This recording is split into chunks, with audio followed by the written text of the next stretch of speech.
The one strategy I would say is to find your moment each day that is your moment, minus the mornings. And I would say when I get up and I put my feet on the floor in the mornings, I say to myself, and I put my finger up in there and I say, the mornings are mine. And I do things that are specific to what I want to do for my morning. Some people it's drink coffee out on the porch. I don't drink coffee, but some people that's their thing. It's whatever is your thing. And the thing that can center you and give you a moment of pause before you start your day. Some people may need to do it in the afternoon. Some people may do it late at night. Maybe go in your bedroom, shut the door, and have that peaceful time before you drift off to sleep. But have a time that's for you to center yourself and be at peace with yourself, at peace with the world.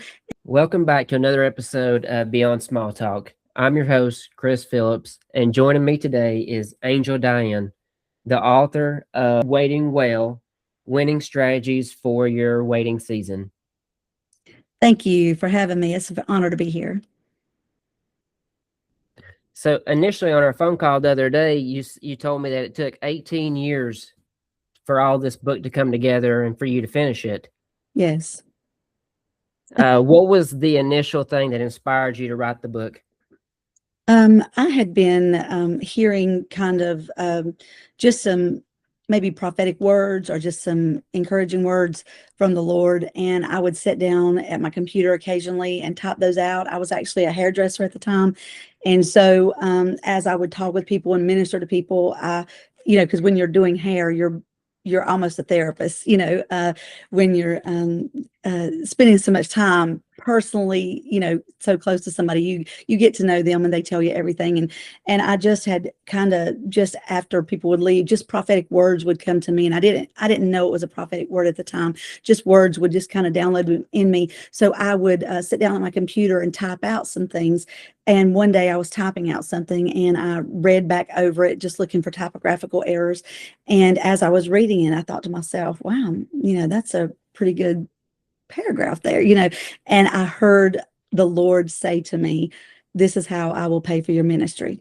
So I ran upstairs and told my husband, guess what? I'm going to start a ministry and God's going to pay for it by my writing. And I've never written anything, and my husband's like, okay, and I thought, when you're young and you hear something like that, you think, okay, I see the vision. It's going to be so blissful and easy and happy and joyous and all the good things, and it is all the good things, but I did not realize what I would have to walk through in my life and the serious times I would have to have and the hurtful, painful things that I would have to face to be able to be qualified to not just hear God's voice, but to be able to relay what he's saying correctly. When all those initial, writing and jotting, what did that kind of look like? It was just basically my thoughts. And I did not realize how Southern I sounded. I did not realize how country I sounded in my writing. I knew I would sound that way in speaking, but I had no idea that would come through and be relayed in my writing. And as I was reading it back, I could understand what I was saying, but when I would have somebody else read it, they're like, that's a good thought, but it really needed some work and it still needs work to this day, so I've had to work on every form and facet of writing, as you can imagine. Yeah, because I like journaling and things myself, and sometimes when you're just jotting, it makes sense in the moment. To But you, it makes perfect sense because you write it how you speak it.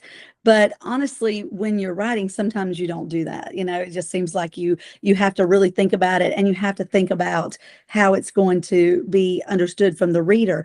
A lady was editing this book, Waiting Well, in Florida, and she said, I have one problem with your writing. And I said, what? She said, when you use the word it. And I said, what? She said, we don't know what it means. I said, well, in the paragraph above, I stated what I was talking about. She said, no, but every time you go back to it, you need to reiterate what you're speaking of, because you could have changed your mind as a writer to talk about it. So when you say, I want to do it, you need to say, I want to go to the store. I've got to explain. So it's a little different, when you're writing. right, just being more specific. Specific, yes. In the book, you told me that it touches over 8 different seasons of your life. Mm-hmm. throughout the Yes. book. Can Yes. you elaborate on some of the seasons that maybe you went through in order to come up Yeah. with the concept of this book? Yes, the main thing that finally after 18 years kind of set me on course to write. Now, over the 18 years, I kept writing and nothing was panning out to be a full book. Right. Everything was just thoughts, and I had one lady look over at one time, and it seemed like it was just maybe more sermons than it was, chapters of a book. And so just I had to navigate all of that, and a lot of it I did it. The writing I did up until that point was just seasons of my life and things that I was going through. And I thought each season was its own book until I realized, at the end of the 18 years, that actually all of these seasons, each book that I thought I was writing actually made each book made a chapter in itself. And so one of the seasons that I was walking through was that the Lord had asked me to stay above it. And that's the first chapter that I talk about in this book. I was in a prayer room in Alaska, and I had flew into Alaska the day before. So I had I saw Alaska from the beautiful trees, and it's just a stunning, as you can imagine, view. But the next day when I was in my prayer time, in a vision, I could see the tops of those trees, and I kept hearing the Lord say, "Stay above it, stay above it." And there was this kind of in the vision, I would see the beautiful green trees, but then I would see this black hole, and I kind of wanted to reach over and kind of see what was in the black hole. And I felt the Lord saying, "No, just stay above it." He would pull me back each time. And so in that, when I come back from that trip to Alaska, um, I started actually transitioning from having a church that me and my husband did, as it was just basically an outreach church inside of our indoor flea market.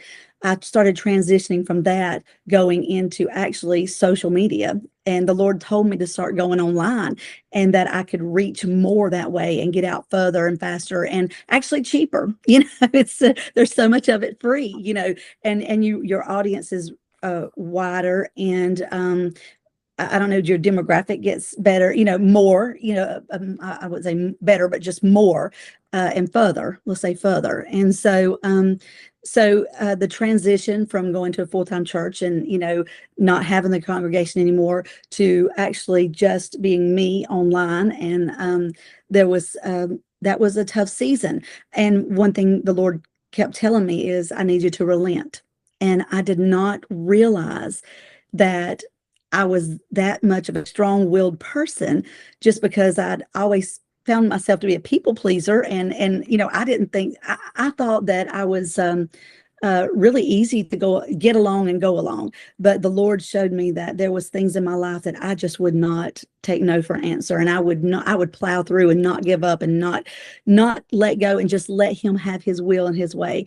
So that's what I struggled with at first, was just relenting and allowing it to be however he said it would be, no matter if it hurt somebody else's feelings. That's another chapter that I talk about in the book, is that I was such a people pleaser that sometimes I couldn't do the will of God, because if I felt like that the decisions I was making for my life bothered somebody else, then I would just back up and not fully walk in that season that I was supposed to for myself, because I didn't want to harm or make anybody else feel that I was slighting them in any way. So in ministry, that's a problem sometimes, because as a minister, the congregation gets used to your life being for them and for their needs and for their moments of need.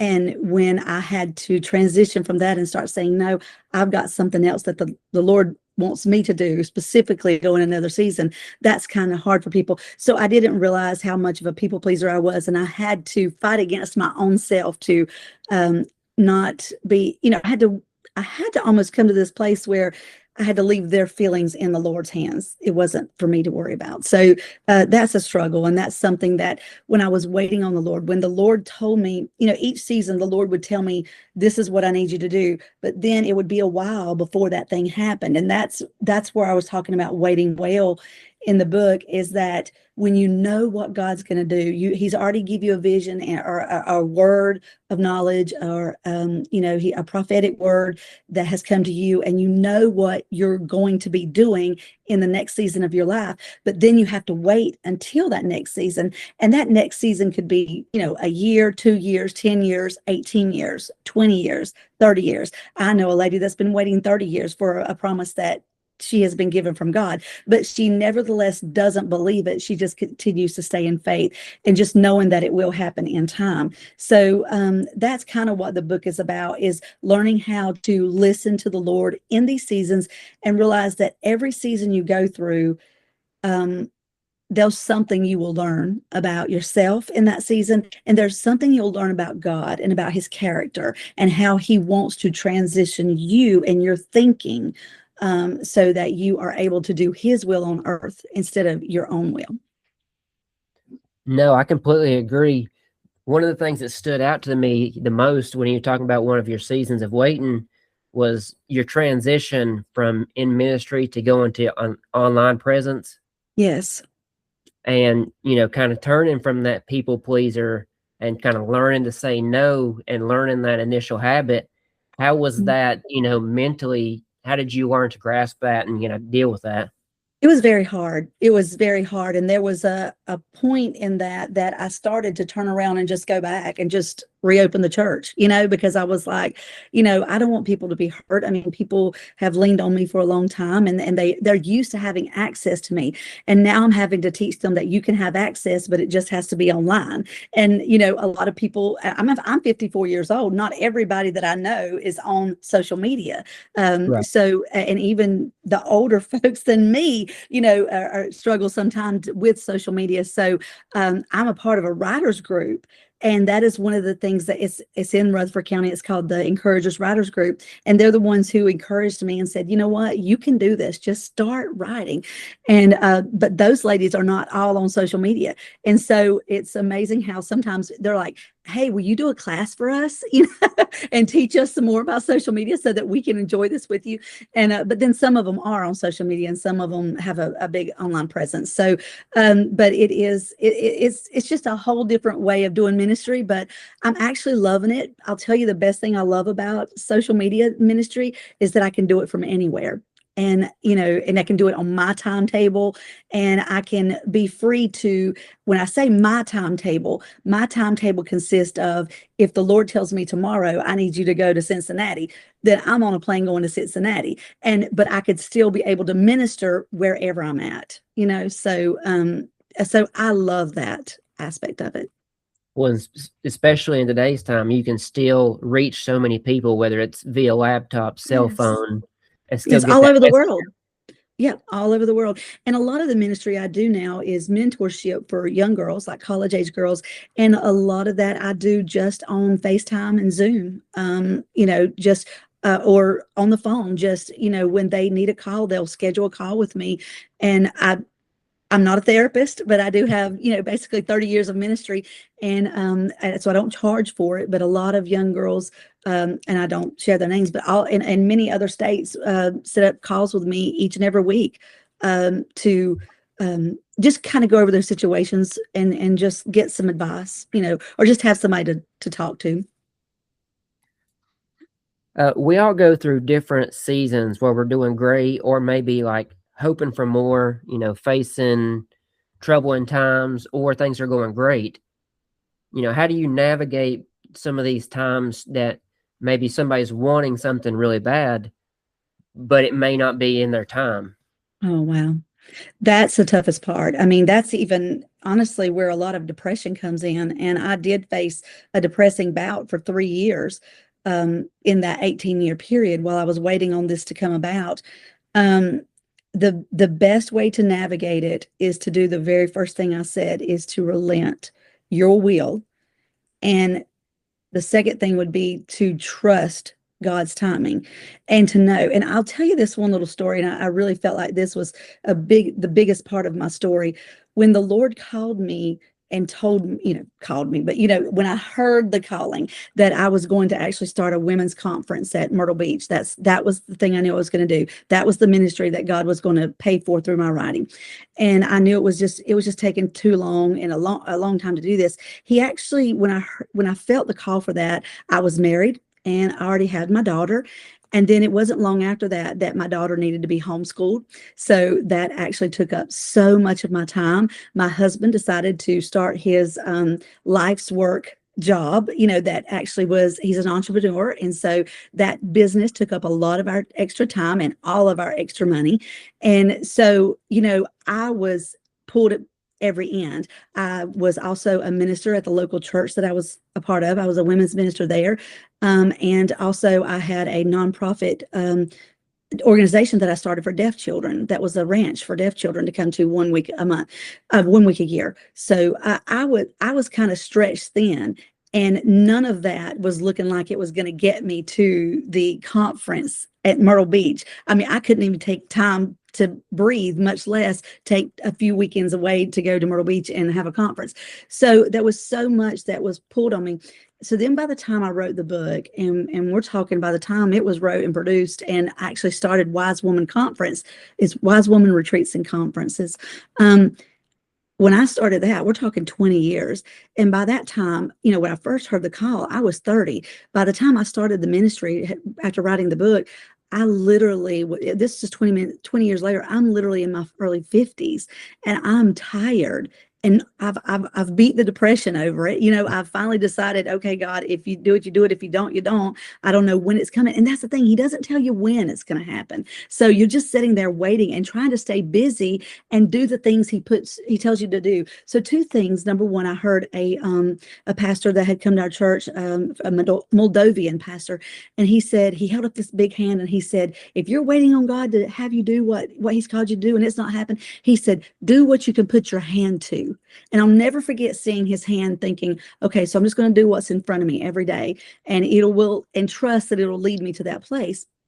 And then by the time I'm in my 50s and I finally started it, I was really excited, but I was also really tired. I was wore out from all the life that I had went through and the battles that I'd faced every day, just like every other person in the world. And I lost my mom. There's just so many different seasons that I'd been through. And I told the Lord, I said, I don't understand. I said, now that I get to do what you've called me to do, I'm tired. And, I've really went through a lot to get here and I'm beat down and wore out. And I thought, I don't know if I can do this now. And the Lord said to me, he said, did you not have a husband and a daughter when I called you? And I said, yes, I did. He said, I knew your situation and I knew what you were going to have to do. He said, but those things did not prolong things and wear you out. Those things actually qualified you. So now you are ready to do this. So if I could encourage anybody that's in a very long waiting season, I would say this, just know that the wait is not wasted. And everything you're going through will actually set you up and you will be qualified better to do the thing God told you he's going to do through you when you've went through these seasons to get to that major big season that, Moses, I think about him in the Bible, actually he wandered around in the desert 40 years before he ever wandered around with the children of Israel 40 years. I don't know if a lot of people knows that. So, I mean, he is the perfect example of someone that had to wait a really long time to do the thing God was telling him he was going to do. Well, yeah, because everything, isn't exactly on our time, but time is really of the essence. Because, it's so Yes. important what we do with our time during these long Yes. periods. It is. And staying in faith, trusting God, and just saying to the Lord, well, then teach me what you want me to know then. If there's something in this season that I don't understand and I don't like it, teach me, and just be teachable and receive from him. And there was a lot in me that had to be softened. There was a lot of things, even from my childhood, that I needed to deal with that even when I would preach for my pastor, when he would ask me to preach, some of the trauma that I had growing up would actually come out in my preaching, and I didn't even realize that. So there was things that God had to work on me for before I could be ready to move forward in this work that he's called me to. Well, you touched on several different seasons, but how important is it for us to be diligent with our time during these different seasons, as far as to, you know, not get too broken down, but to see the other side and, see what's coming.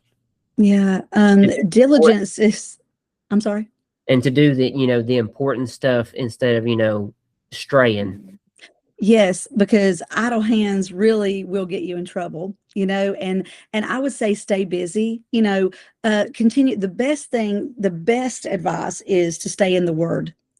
Read the word daily and seek the Lord and journal your thoughts, journal your dreams, journal your prayers.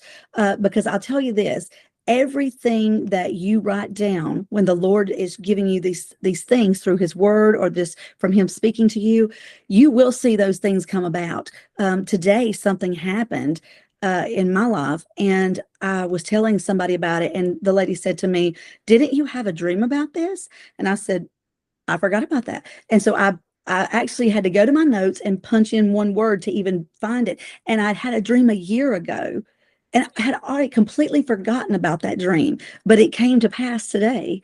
So there's times, and there's so many things now that I find joy in going back to my notes. I have notebooks and notebooks of notes over the years of the things God had told me and the things I was believing for and trusting for. And that's the thing. Another thing I had to think about, there's some things I want to do, and then there's some things I'm called to do.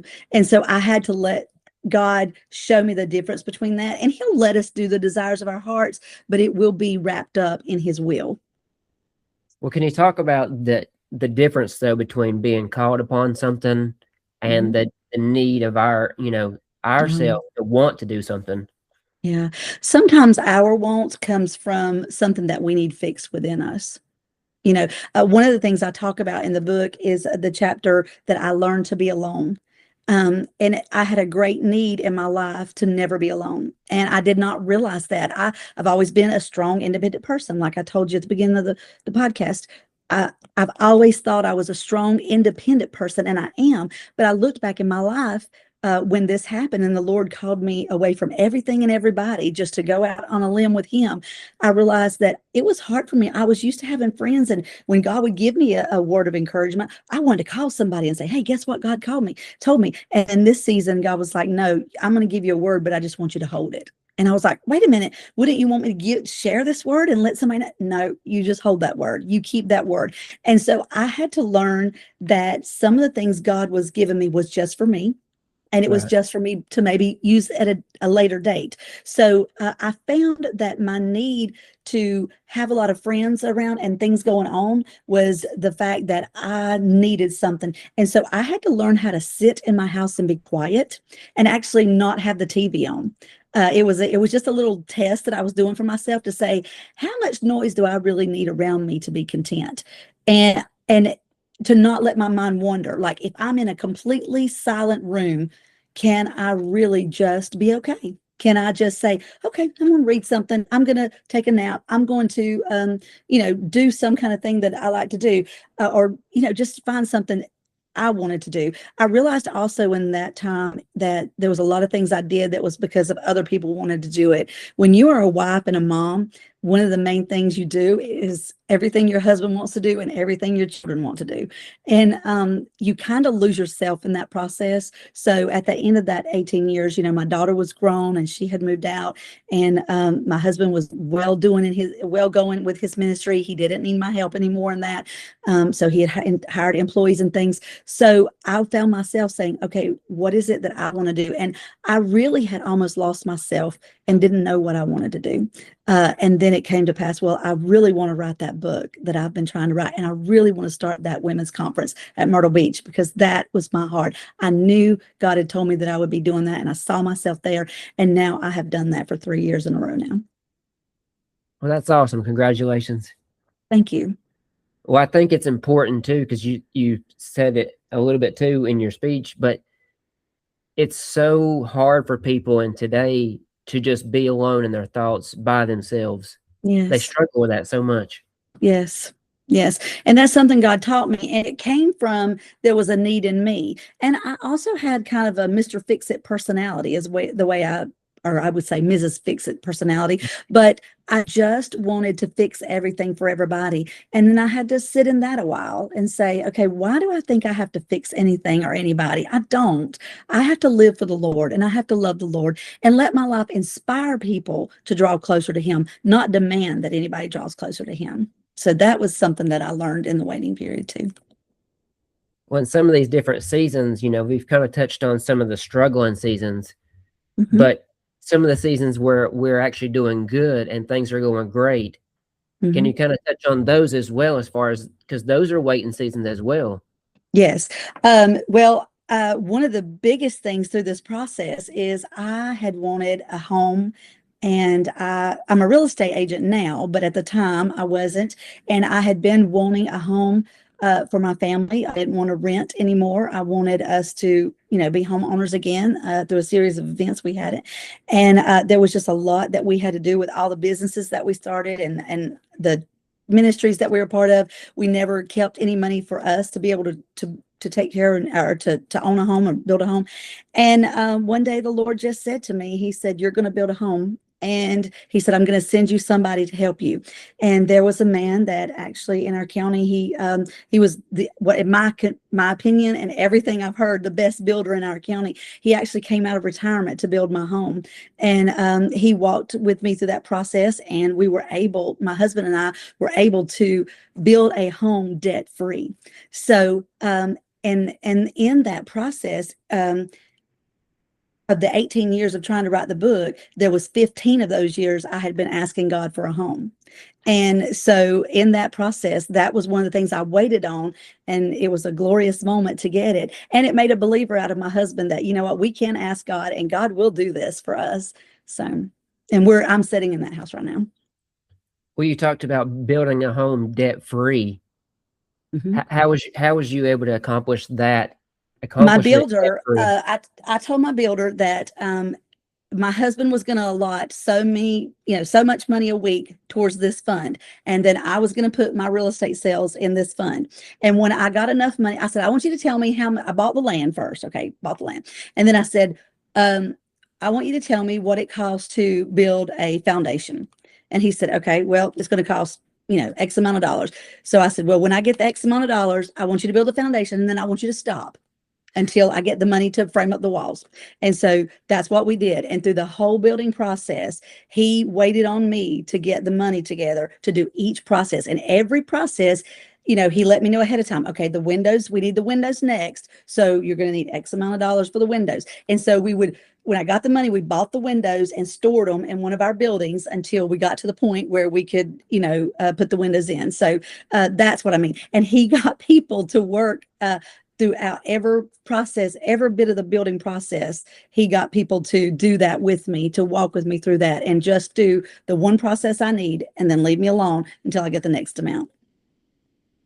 Well, in different stages of our life, we always try to, reach for the total end goal and go right Hmm. to the end.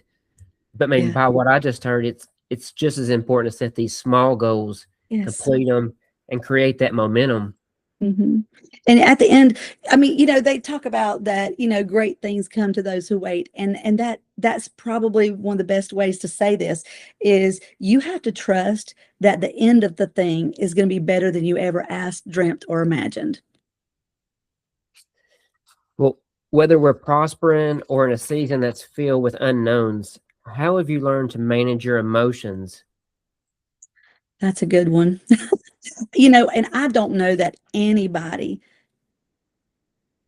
that I know can manage their emotions, 100%. But I will tell you, one of the best things that I have learned to do is that when I feel that my emotions are getting out of control and um, I'm getting high strung and Yeah. not waiting, I will tell myself, calm down. And if I feel like I'm about to get out of hand with my emotions, I will apologize to myself or to the Lord or to whoever I'm with or whoever I'm talking to, and say, you know what, I really went too far with that. Let me back up. And I just have not been afraid to back myself up. And so that keeps my emotions under control, because in my mind, I know how my emotions should look and how I should regulate, but it's not, I mean, that's easier said than done, so I think it's a daily process, and I'm not going to begin to tell you that I'm the best at regulating my emotions. But honestly, another thing that helps you regulate your emotions is when you truly want the Lord's will to be done above your comfort level. When you are not worried about what you're going through, you understand that what you're going through is for his kingdom. And another thing to regulate your emotions is to understand and have mercy and grace on other people, because a lot of things that sets us off is what other people say and do to us, against us, or against someone we love. But we have to realize that some people just need mercy and grace, and to realize that hurt people hurt people. And that's another way that it helps me regulate my emotions. When I realize if somebody tries to hurt me, I realize it's because they're hurt from some other reason, and I'm just the one, they're taking it out on. So there's a bunch of different tips and tricks that you can do, but a lot of it is to know scripture and just to say those things back to you, and to know that, God is for you, not against you. He has your best interest in mind, and he's not doing anything to hurt you. Sometimes our emotions get out of control for fear. We're fearful of the next steps, or we're fearful at what we see in front of us. But when we learn to trust that if God said it in his word, that he would take care of us, he would go before us, he will be our rear guard, he will watch over us. If he's told us he will do that, we have to trust that he will. And if something's going haywire, then it must be part of his plan. And that will regulate your emotions to say, this is not about me. And that's the biggest, I think a lot of us go through this season, a lot of seasons in our life where we think it's about us. We think that what we're going through is about us. But my husband and I, one time, we actually had to walk away from a church that we were a part of, and it really didn't make sense to other people, and a lot of it didn't make sense to us. But the Lord kept speaking to both of us and said, it's not about you, it's about your daughter. Right. And there was a season of our life that we actually could not be a part of a certain group because our daughter needed something else. And we had to realize, okay, this is about her. And so no matter what we've built here and what we think we should stay and do here, we have to understand that we've got a place we have to get her to, because we're responsible for her as long as the Lord's put her in our care. So. Well, yeah, you brought up fear, and I had a guest on the show last week who brought up education is the cure to fear. So, I mean, if we educate ourselves, we can kind of get over that fear and bridge over that gap. Knowledge is power, that I do believe that. And I believe that I get that knowledge from the Bible, from the words of God. And honestly, just reading and knowing things in the world, and, watching the news, being abreast of what's going on in the world. I do think that, yes, I do think that being informed, you can make a better educated decision. Yes. So I agree. Often we want things to happen on our time, but how does waiting and being patient show us what's really meant for us? If it's not meant for you, it'll fall off. That's what I say. If you wait long enough and there's something in your life that's not meant for you, and you keep waiting on the Lord to handle it for you, that thing will just fall away, and God will take it. He will remove it for you.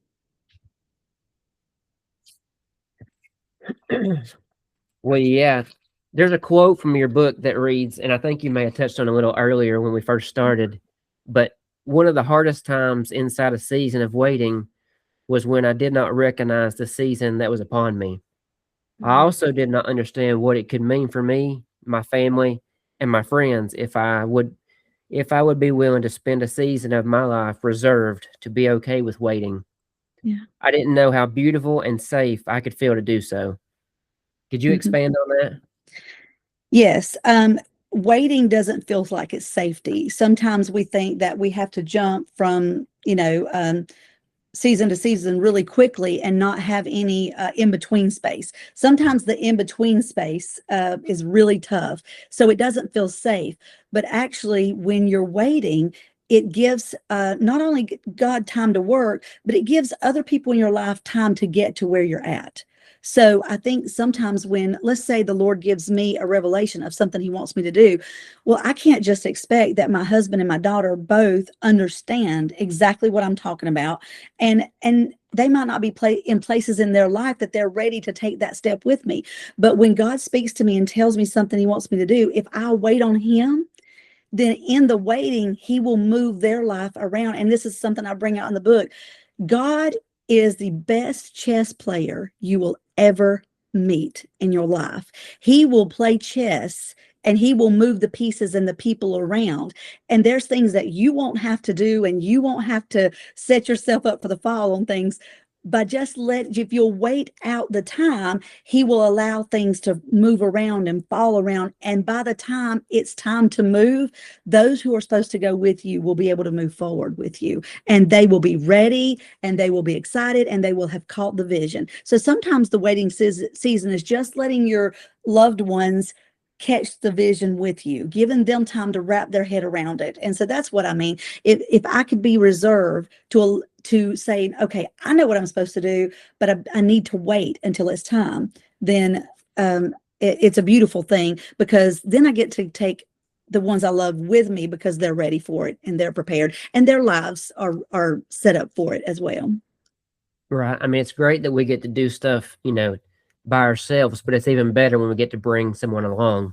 Exactly. Exactly. Yeah, and enjoy it, and them to be able to grow with you. One of the toughest things of any family, and that's one of my heart, is to I'm a builder at heart. I really am. I mean, that's one of the reasons why I want to build a house. But I'm a builder at heart, and I love to build people. I love to build ministries. I love to build businesses. Me and my husband have started like 22 businesses in our 33 years of being married, and we started tons of ministries.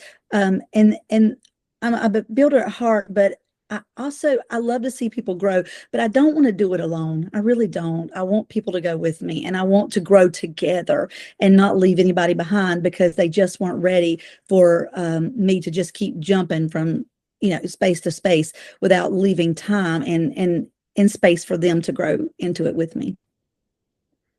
Well, yeah, that makes total sense. As far as, because a lot of the focus of this particular podcast has been about time. Yeah. Yeah, Well, it is. you mentioned the 22 different businesses and adventures you guys have taken. Mhm. Did one kind of lead you to the next one?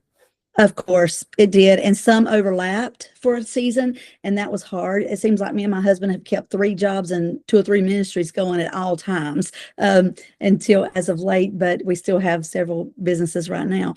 And then the ministry we do is the Wise Woman Conference, and then the social media. So yes, we still have, but I'm sorry, your question again was, What?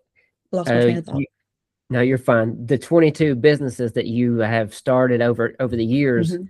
did all those kind of lead into each other? Yes, some led into each other and some overlapped each other, and some was just there for a season to sustain us until we could get to the next. I call it a port. In the book, I talk about a captain on a ship. And I guess because, I'm a coastal girl at heart, even though I live 4.5 hours from the coast, I still haven't figured out. I told the Lord, I said, I don't know why you had me born and live 4.5 hours from the coast when I'm a coastal girl at heart. But so I relate everything to a ship, and that when you're on that ship and you're going from port to port, there's a lot that happens on the way, but there's some things that a captain will just stop, and they will go to a port and get a run to catch a few fish that has nothing to do with the fish that they might normally catch tuna. But if tuna season's not going, it's not in right then they have to go catch a different species of fish to be able to pay the bills. So some of the businesses that we've done and some of the ministries was just to be able to sustain us in a season to wait for the next season. And then some, built us, and all of them, the Bible talks about that all things work together to those all things work together to the good of those who love the Lord and are called to according to his purpose. And that is exactly what I feel like these seasons of waiting and the businesses and the ministries, all these were opportunities of things that built us to be able to get us to where we are today, and to be able to qualify us to be able to speak into anybody's life and to minister to somebody else. Well, yeah, because all these different opportunities allowed you these different avenues to meet and grow and expand. Yes. Yes. Yes, exactly. And I wouldn't trade it. If I had to go back and do it all again, I would do everything exactly the same way. Would I have not pouted as much through some of those waiting seasons? Yes. Would I have not cried? And I mean, I will be honest with you. There was a one of the waiting seasons, I wanted it to end at any cost. Does that make sense? I was so tired of waiting and not understanding why I felt like I should be doing this, but I was over here doing something totally different in a total different space. So I'm not going to try to sit here and act like it's all hunky dory and glory now. It was a very hard, long process. I minister. One of the things I minister to people about is they call me when they're in those different seasons. It could be anything from, waiting on a husband or trying to get into college or, wanting to build a house or trying to get pregnant, to have a child. There's so many different things that women face that, you have to wait for. It's not always in your timing.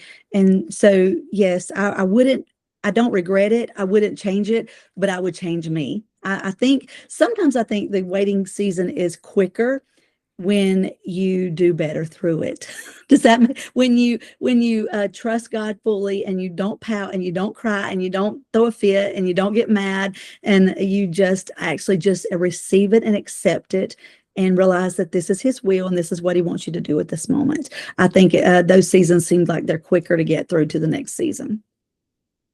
Well, if I interpret it correctly, if the seasons that you were able to take something from and actually be in the moment without trying to, rush the moment and instead just kind of embracing it. Yes. Yes. Right now, I actually had a dream 2 nights ago where I put this on a little story about it on my Facebook, but it came from a dream and I saw myself in a safe harbor. And I knew that I needed to get on the open ocean, but there was actually a storm in the mouth of that safe harbor, and it was just churning. And I was on a boat, on a ship with a captain, and the captain looked at me, and we nodded at each other, and it was like, I've got to go through this storm. I've got to go from this safe harbor out to the open ocean, and there was people out there that I needed to be with, and I needed to minister to, and I need to get there. But the captain looked at me and let me know that we've got to go through this storm to get there. And I shook my head yes. And the captain motioned for me to go into a threshold of a doorway that was on the ship and brace myself. And then the captain took us through the storm, and then we made it to the other side of peace. And so that to me was God giving me a sign that there is a season that you're fixing to go through, that you're in a place of peace right now. You're enjoying this moment, but you're fixing to walk through another storm, but there will be peace on the other side. And this time I'm choosing to walk better through this season. Yes. Well, you talk about how you transition, you kind of seen that season kind of approaching. Yeah. Yeah, I did. Have you coached other people, or can you see, like as they speak to you, can you see the seasons kind of approaching for them and how they kind of transition through those? Yes, actually, at the Wise Woman Conference last year, the Lord actually gave me another leg of this ministry, and He challenged me to have the women ask me what I see. And so I made a couple little, I told the ladies at the conference, I said, we have about a 5-hour break on Saturday afternoon. And I said, if you want to meet with me, I'll make a little 15-minute interval for each lady that would like to meet. And you can explain your situation to me, and I'll tell you what I see in it. And I had a few ladies set up as before the weekend was over. There was about 7 different ladies that I met with. And every one of them, and people I'd never met before from different states, okay, never had laid eyes on them or knew them at all, that had come to the conference. And every one of them, as they were talking about their situation, the Lord would literally speak to me about, this is where you're at, or this is what's fixing to happen, or this is what you're needing to do, and every one of them would just break down and cry. And so yes, I am able to share with women sometimes when they explain their situation to me. I can definitely see what stage of the waiting they're in, and maybe give them some pointers on where they need to be or what they need to be looking for, and some things they can do while they're waiting. So yes, I do that. Throughout the book and the different seasons, what were some of the gems that you were able to pick up and collect during these different seasons that's helped you grow and learn from those different seasons? Um, Because I the know gems, patience it- was definitely one.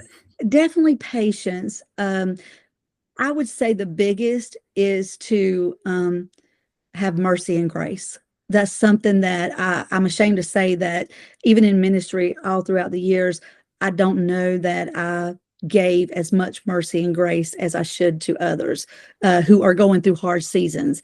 And going through the hard seasons, I learned to not judge others and maybe have some mercy and grace when they're going. Because I was very quick, because I had gotten saved when I was 9 years old, and I've been a Christian all my life, basically. And I knew the word of God. I always went to church. And so there were things that I thought, well, if you're a Christian, you wouldn't do this. If you're a Christian, you wouldn't do that. But what happened was, when I didn't realize, when you're going through certain seasons, not that God's going to have you go out and do blatant sins, anything like that, but there are things sometimes that you do that other people don't understand. And from the outside looking in, it looks like you're doing the wrong thing.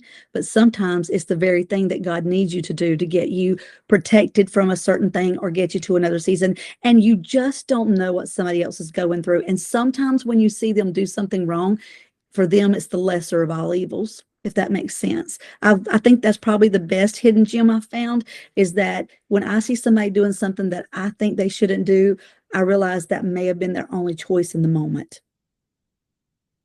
No, that makes total sense because we don't never know what somebody else is going through or what it took them to get to that position. Right. Yes. I like to leave all my podcasts with a final thought from my guest. Mhm. Uh, your book is titled Waiting Well, Winning Strategies for Your Season of Waiting. What's some strategies that you would recommend for other people during their season of waiting? In the season of waiting, I guess the one strategy I would say is to find your moment each day that is your moment, minus the mornings. And I would say, when I get up and I put my feet on the floor in the mornings, I say to myself, and I put my finger up there and I say, the mornings are mine. And I do things that are specific to what I want to do for my morning. Some people, it's drink coffee out on the porch. I don't drink coffee, but some people, that's their thing. It's whatever is your thing. And the thing that can center you and give you a moment of pause before you start your day. Some people may need to do it in the afternoon. Some people may do it late at night. Maybe go in your bedroom, shut the door, and have that peaceful time before you drift off to sleep. But have a time that's for you to center yourself and be at peace with yourself, at peace with the world, and then open the Bible and find scriptures that make sure that you are at peace with God. And I would also say journaling. Write down everything, whether you think it's from God or whether you don't, write it down. But everybody has those moments or those thoughts they have, like, wow, that's thought come to me. Write the thought down, because you never know what it'll materialize.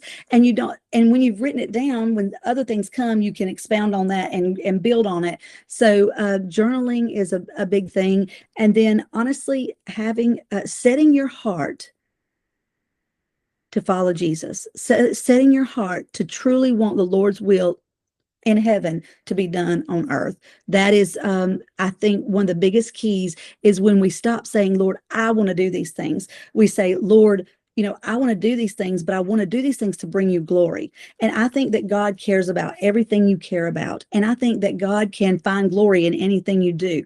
But you have to make sure that what you're doing is his will for your life, and you're going on the path he's called you to. So seeking him daily is the biggest key to making sure that you're doing what he wants you to, because that's when you'll find the most fulfillment, is when you're doing the will of the Lord on the earth as he's created you to do. I believe he's created every person with a purpose and a plan. And a lot of people are like, well, I don't know my purpose, and I'm X amount of years old, and I don't even know what I'm supposed to be doing. Well, now's a good time. And take it from somebody who's 54 years old and didn't really start, to write the book and do the ministry she was meant to do all these years. For 50, it was about 52. I was 52 when it really took off the way it's supposed to. So the way I had it in my mind and the way I felt like it was going to. So just realize it's never too late, and no waiting season is wasted. Nothing's wasted. God will use it all for your good and for his glory. Thank you so much for sharing all the tips. They were great. The Thank you. book is Waiting Well, Winning Seasons, Winning Strategies for Your Season of Waiting. You can Yes. find the book on Amazon and Mhm. at the, what was the Jeff's store? Variety, Jeff's Variety store in Forest City, North Carolina. Yes. It was so good having you on the podcast and learning from you. Thank you. Thank you.